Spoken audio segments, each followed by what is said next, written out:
L. Well, if you can remember back to your show of shows on TV in the 1950s to the current hit comedy show in living color in the 90s, sketch comedy has always been popular with audiences across North America, across the world.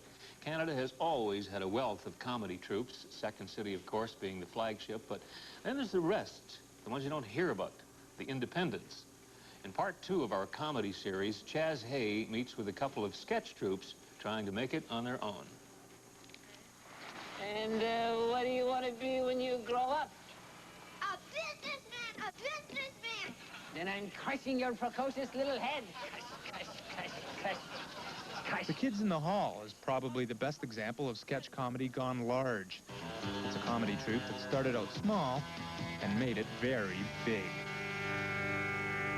This is the Rivoli Club in downtown Toronto. And until the Kids in the Hall got their own television show, this was the only place for magazine articles. I don't think it's such a huge leap. I mean, it felt really logical to us. I mean, we were working at the Rivoli, and then we did a special, which seemed sort of different, but it seemed like just it seems logical, and it seems logical now that we have tapings and we go around and do our films and stuff. It's like we're taping a show, and it's sort of the same energy of the Rivoli. And roll sound. Rolling! It's good to be back in the studio, eh? Well, listen, my friend, you better have cleaned up your act, that's all I can say, because if you're on anything, let me see... They just haven't broken through yet. There's a lot more sketch groups around. A lot of people do More places to do it. A lot more clubs now will take a risk and put something in like this. Yeah. What do you attribute that to? Oh, trying to jump on a bandwagon, basically. All right! Sketch comedy is kind of singularly Canadian. It was a Canadian, Lorne Michaels, who created the ultimate sketch comedy TV show, Saturday Night Live. And it was to Saturday Night Live that Michaels shipped 2 of the Kids in the Hall to sharpen up their writing skills, something that's sadly lacking in a lot of young troupes starting out. But troupes that have been around for a while, they can write. Hey, you know what?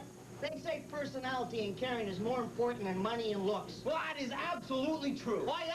Well, I don't see anybody running over Tom Cruise to get at me. Hang on. Whoa, Johnny. At this point, we do all of our own writing, and we do most of our own directing, which makes it sometimes an ugly process. You know, Frank will write one, Pierre will write one, Katie will write one, Julie will write one.